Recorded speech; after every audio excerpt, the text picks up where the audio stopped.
All right, we're here with the new MMA content king. Apparently, started Uncrowned. It's a brand new promotion. Call it a vertical, if you will, but for MMA specifically.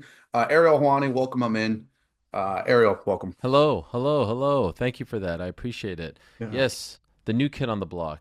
yeah, something 15 like years that, into the career or something like that. Yeah. right? Something like that. So, it's totally new, totally different. I don't think anyone's really gotten like the hardcore. What is the idea behind vertical that the behind Uncrowned? Like, what kind of content can we expect from you guys over at Yahoo?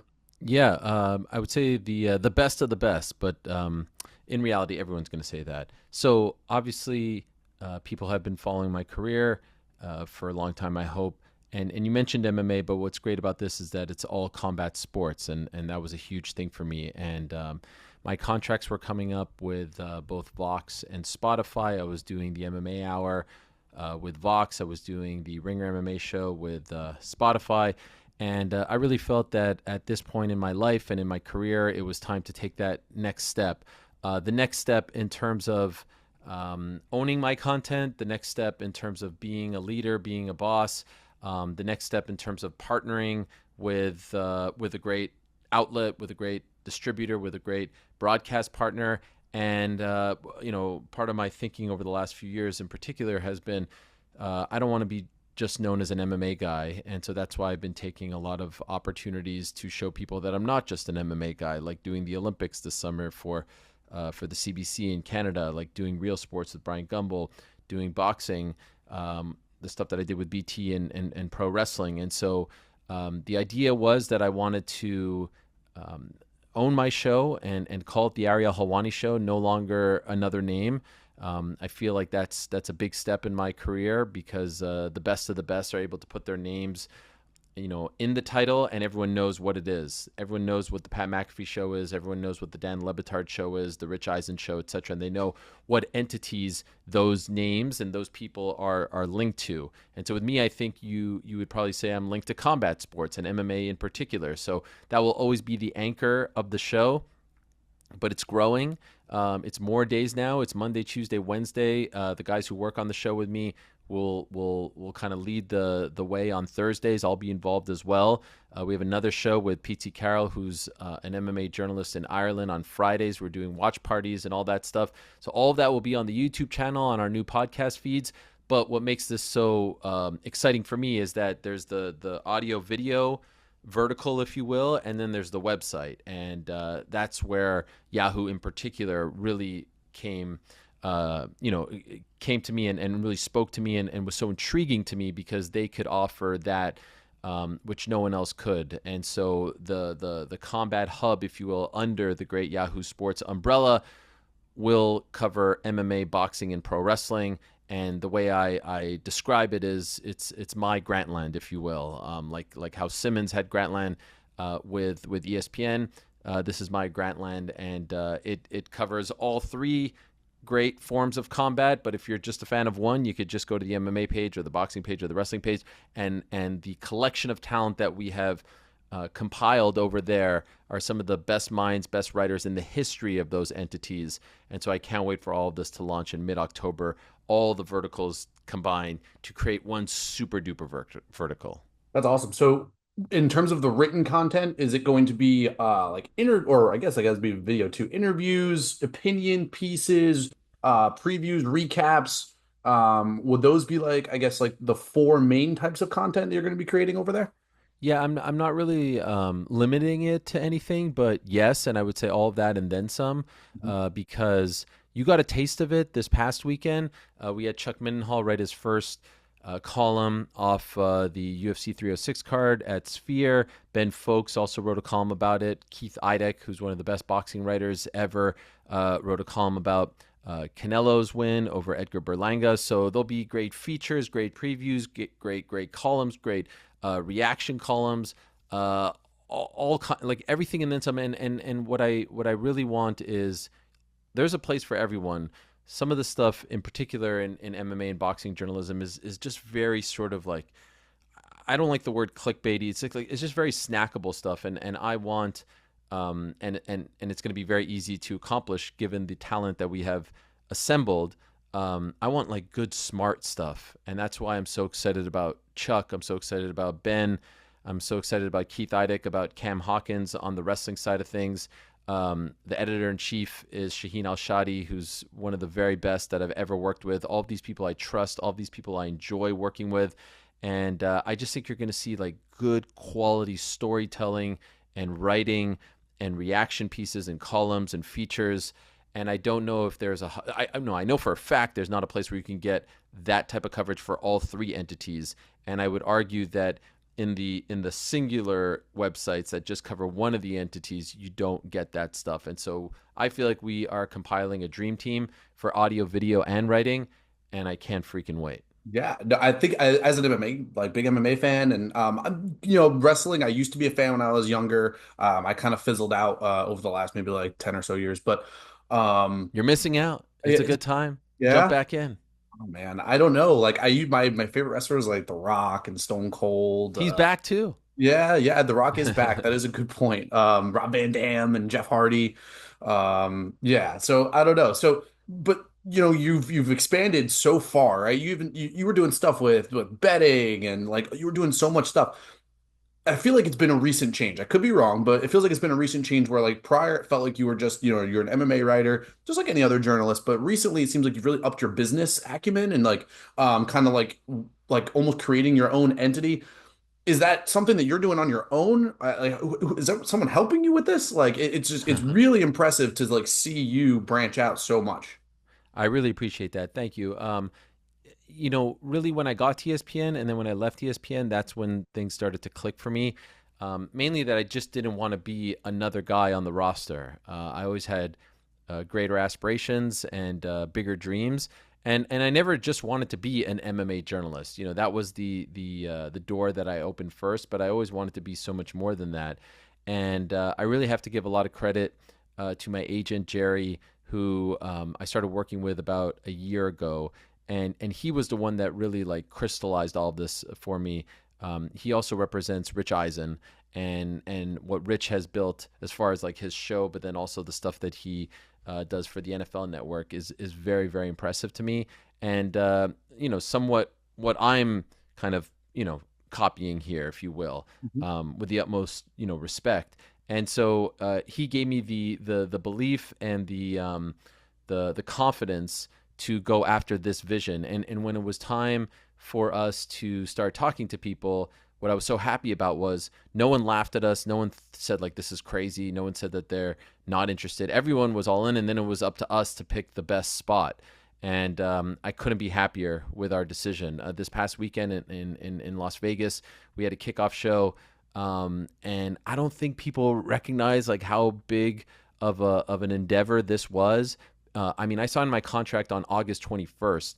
This show was on September 13th. Usually, you do a show like that, when you're like a year into a relationship with an outlet. We did it like 23 days later. And a lot of these people I had not worked with, I had never met in person, and we just jumped in. And some of the fans, I think, online were confused, thinking that this is the new show. This was just a one off. This was just an on the road show because it was a big weekend.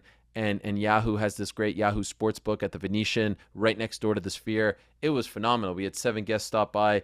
It was a really great time. And, I was a little bit nervous going in because, again, I had never worked with these people before.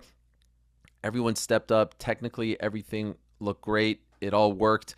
And now I feel like we got that out of the way and we can really start rolling.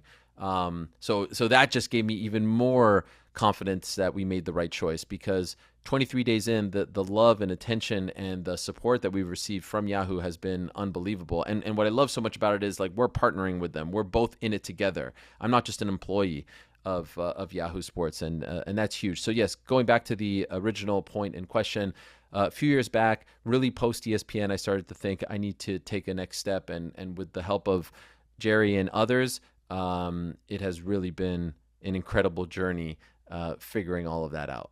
Ariel, it feels not that long ago. I guess it wasn't that long ago, but your in-person show in New York City. Yeah, I was at that one and I remember that the yeah. turnout was amazing. You meet Kevin Clark, a bunch of other guys at the Ringer, Chuck Mindenhall, PT Carroll obviously were there. It feels nice. Marab was there. Yes, and Marab was there. He was drinking Yes. up with all the fans. Like that was the Yeah. coolest thing ever. Yeah, that was a really good time. I'm sad that I missed this one. I was actually gonna go to the Sphere. I had a media pass. I got approved and everything. I just didn't end up making it. Um, so did you go? Did you get to go to the fight by chance? No, I was so the event was happening obviously at the same time as the Canelo fight, and we did a post-fight pod. And so I was in a hotel room with the guys who work on the show with me, and I have to say I was looking forward to this so much because usually when I'm watching the fights, I'm either at the arena or I'm at home in this chair and watching on my computer screen with multiple windows open. And so I rarely get to have like a quote unquote fight party, if you will, even though we were all there to work and to record right afterwards. So we ordered room service. We sat, we had the multiple screens going on. One of the guys who works on the show with me, Connor, is a big Georgia football fan. He's watching that too. And I just had I had so much fun doing that. So that's where I was. And I thought the UFC did a phenomenal job. Obviously, being there in person is a whole different experience. And I was wondering how they'd be able to do this for the the people at home because the Sphere is really an in-person experience. Everything that you hear about with regards to U2 and Grateful Dead, etc., it seems like something that you have to witness for yourself. But I thought that they did a phenomenal job, and I really hope it's not the only one. I know it was very expensive, but I really hope it's not the only one because it was just so much fun to take in. And so we just watched both of them and then recorded our pod and put it up on our new feed. No, that's awesome. While you were once banned from Vegas, now you're billboards in Vegas. It's kind of a weird turnaround, right? Yeah, it's crazy. And just for the record, the band in Vegas joke is a Brendan Schaub joke because on his podcast when we were going through our Yep. little thing, he said that I was banned in Las Vegas, which was never the case, by the way. That was just an inside joke, wink, wink, nudge, nudge. But yes, seeing my face on billboards or like that massive screen outside the Venetian in the Plaza was absurd. I did not expect that, and as someone who's been coming to Vegas for many, many, many years to cover all these events, at this point, it's probably like 50, 60 times. One of those like, what the hell is my life and how did I get so lucky moments? Yeah, I mean, it's interesting looking back on it because it's almost like you have to not attribute, you have to look at it like you were villainized so much so many years ago. You were villainized for reporting XYZ stuff and whatever. Um, it's interesting to see. I mean, do you think Dana White was driving around and saw your face on a billboard? Like, do you ever think about that? I think he has way more important things to think about and worry about, especially before a big Sphere show like that one. So I don't. When I have those moments, I'm not thinking like, I wonder what Dana White thinks about all this. I think about myself, my journey, my family, the guys that I work with. Um, I. It's not like I don't care. I want to have a good relationship with everyone, but I'm not doing things to spite anyone or in spite of anyone or despite anyone. I'm really just trying to cover the sport and follow my own dreams and like Dana has had an incredible life and an incredible career, and he continues to have both of those things. And I want similar things for myself. And we coexist somewhat independently of each other, and it's totally fine. I'm completely at peace at all of that. So no, that thought didn't cross my mind, and I don't know if he saw it, and it's all good. I hope if he did see it, he smiled and he said, "Good for you, Ariel. I'm very proud of you."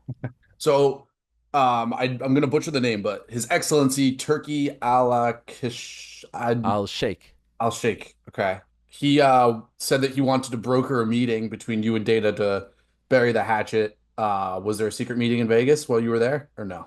I can't. No, there was no secret meeting. Everyone was very busy. No secret meetings. I may see Turkey in London later this week because I'm going there to cover the Anthony Joshua Daniel Dubois fight for DAZN. But no secret meeting. If it happens, it happens. If it doesn't, it doesn't. Not something that I'm pushing for. And again, like everything is fine. I know people are obsessed with this story, but Chael was there on Friday. Casey O'Neill was there. Davison Figueiredo was there. You know, it's all good. I'm really at peace with how everything is and how everything turned out. So And as I've said before, if Dana White walked into this room right now, I would shake his hand and say hello. And I've not held on to any grudge or anything like that. I think I would be in well within my rights to do so, given some of the stuff that has transpired. But I really do believe that life is too short for that kind of that kind of that kind of thinking and that kind of behavior, and it's not the type of way I want to live my life. Mhm. So things happen, and maybe one day we'll all sing "Kumbaya" and hold hands again. That'd be pretty cool. It sounds like you're open to it, right? Of course, I've said that a million times. I'm not looking to be best friends with anyone. I'm not looking to be best friends with any fighter. But if someone if someone wants to put us in a room together, if someone wants to get us to talk, if I don't need anything from Dana. I don't need an interview from him. I don't need scoops from him. I don't need access from him. I don't need anything from him. But just for the sake of a once great relationship and then repairing such a relationship, great. Even if it means never talking, never interviewing, never getting a scoop, never anything like that. I'm just happy to, there's other people that I have quote unquote issues with. I don't believe in holding grudges, and I don't believe in saying, no, never, I'm not talking to this person. It's just not the way I like to live my life. Um, that pertains to not only him, but anyone else. So I guess the reason that it would make sense now is that I've sat at those UFC press conferences. I've done it. I know Yahoo has always had a pretty big presence at the UFC, and I wonder if it would if you be your relationship with Yahoo would have any bearing on your relationship with Dana White. I have no idea. Honestly, you're thinking about it way more than me. I was at ESPN and I had no relationship with him. That's a more like financially strong relationship than Yahoo's historic relationship, which has always been great with the UFC. You get what I'm saying? Yeah. Like ESPN and UFC are in bed together financially. They are the broadcast home, and I had zero relationship with Dana, so I don't think anything is going to change here other than just time, and people evolve and people grow up and people become more mature and really don't need to hold on to grudges or things like that. But it's not like I got to Yahoo and said, oh wow, you know considering the relationship in the past, let me try to fix this. Like, we're all good. I think people think about this relationship or the state of this relationship a lot more than I do and that he does. Like, we kind of coexist, like I said, independently, and it all works out. So Right. No, absolutely. I mean, you're basically an entrepreneur at this point. It's fun because I would look at it and be like, Ariel's done now. He's like build it. He built it. You know what I mean? Like you've done an amazing job building it up. And I think everyone in the UFC, every UFC fan, every MMA fan, every boxing fan is excited. What do you think about Canelo Alvarez's performance? I thought he looked great. I thought that Berlanga had a better chance of potentially pulling off the upset than a lot of people were giving him. Canelo, I think, was like a minus 2,000 favorite, something crazy, and it looked like it was going to end in the third round. At least Berlanga came to fight. At least he never quit. At least he was there until the very end. Others haven't done that. Others have talked a big game, and then the fight starts and they don't throw any punches, and it's incredibly disappointing. That happened with Charlo last September, and so at least he did that. He's relatively young. He'll be back. There was once a time that a young Canelo Alvarez lost to Floyd Mayweather, and look what he has done ever since that. So solid. I thought it was a great turnout, and supremely impressive that both shows were able to coexist and both have massive turnouts. The UFC show was unbelievable. The gate was their greatest ever, and the Canelo card was, I think, like 20,000 people as well. This is like a mile away from each other, if not less. And historically, if there's a big show at T-Mobile, no one else runs a show that night, and the UFC did it, and they did incredibly well. So that to me is just another example of how popular and how healthy combat sports is right now. There's and by the way, if WWE was doing a show at Allegiant Stadium or Thomas and Mack on that same night, they would probably have sold out too.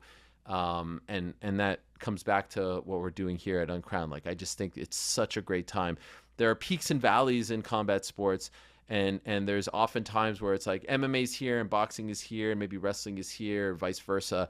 I would strongly argue that MMA, boxing, and pro wrestling are the hottest that they have been, and it's all happening at the same time in years.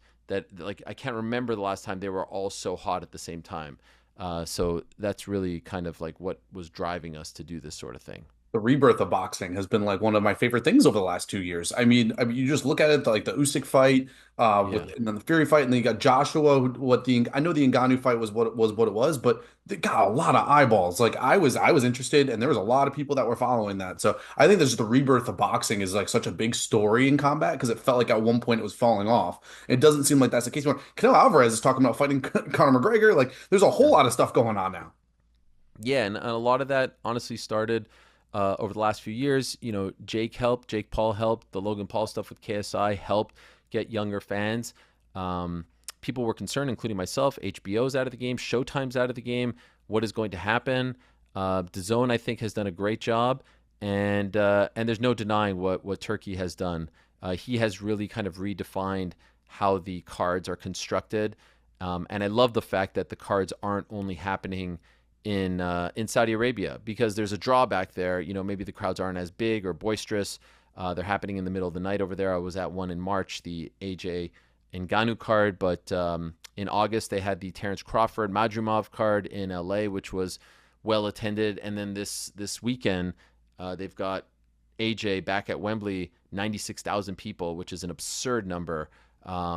Against Daniel Dubois, an all British clash. And then they've got October 12th back in Riyadh with Beterbiev Bivol, which is like a dream fight for boxing fans. So the good thing also about boxing is there, and what he has done in particular, he's taking a page out of the UFC. The UFC gives you more than just one great fight. It's usually a whole great card, and especially when it's a pay-per-view, you know everyone from top to bottom. And finally, they are replicating that. It's not just one fight.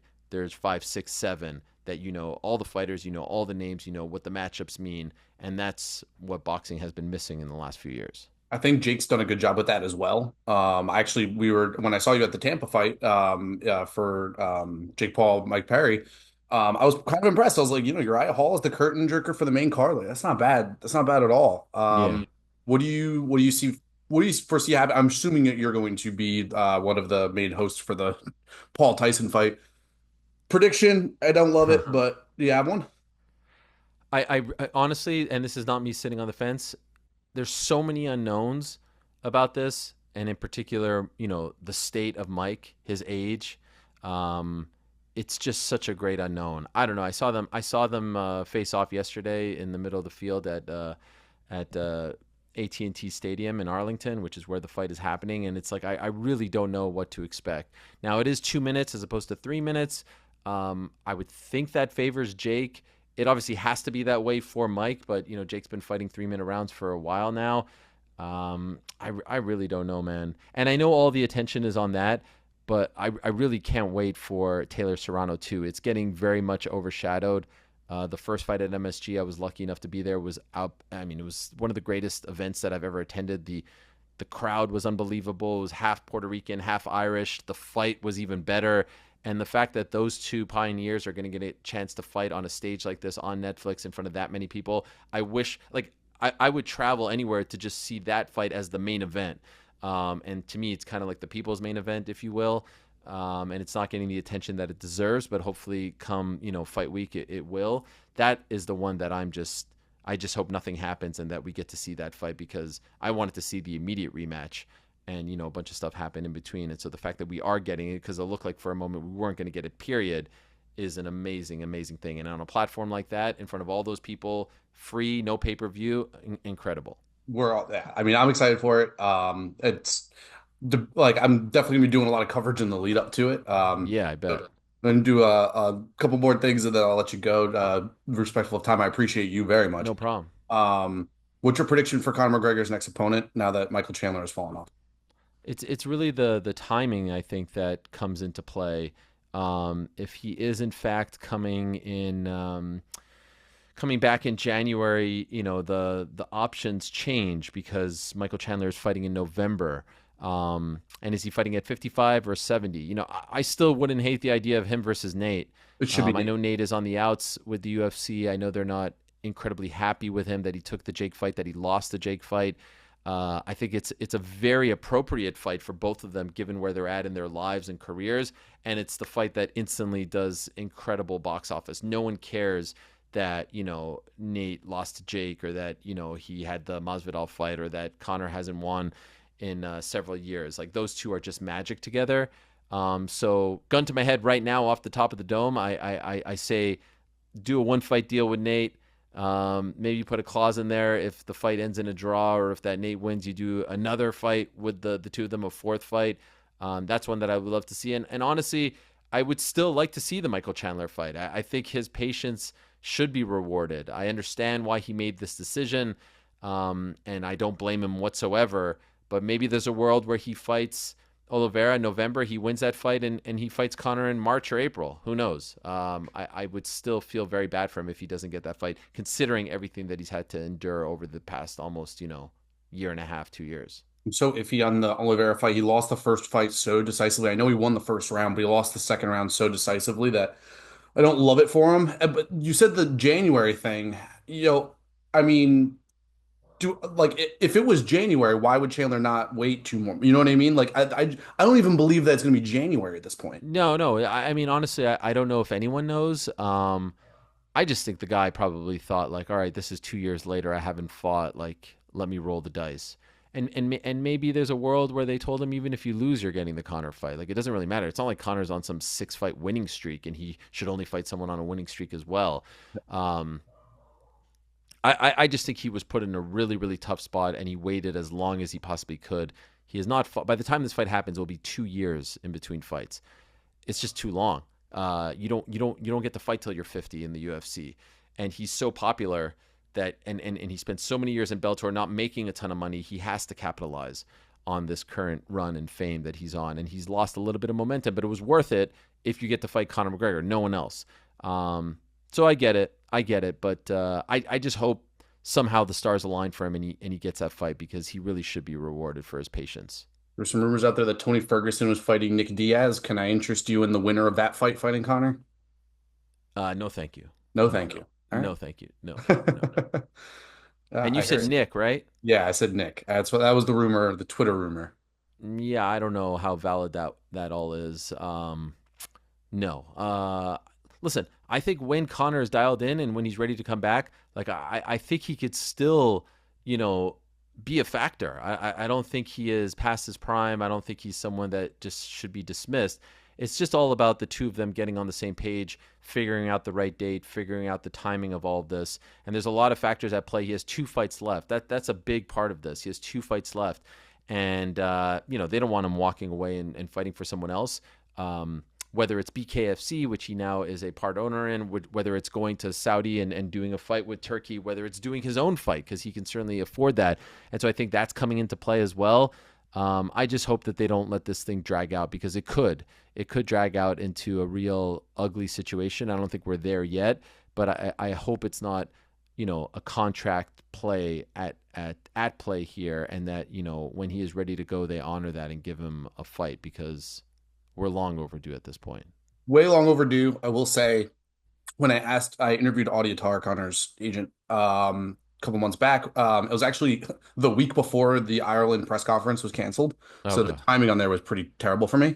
But I did ask Audie about the relationship with BKFC and Connor, and BKFC Connor and the UFC, and I asked him, was like, how did Dana White take the news? And it was pretty short answer. It was like good, and then like next question. So Yeah, I mean, I'm sure they're not over the moon, but like Connor gets to play by his own set of rules. right, And like this was announced, his January 29th fight against Michael Chandler was announced after all this BKFC thing happened. So it's not like they withdrew him from the fight. They didn't pull him from the fight. He got injured. It was his decision.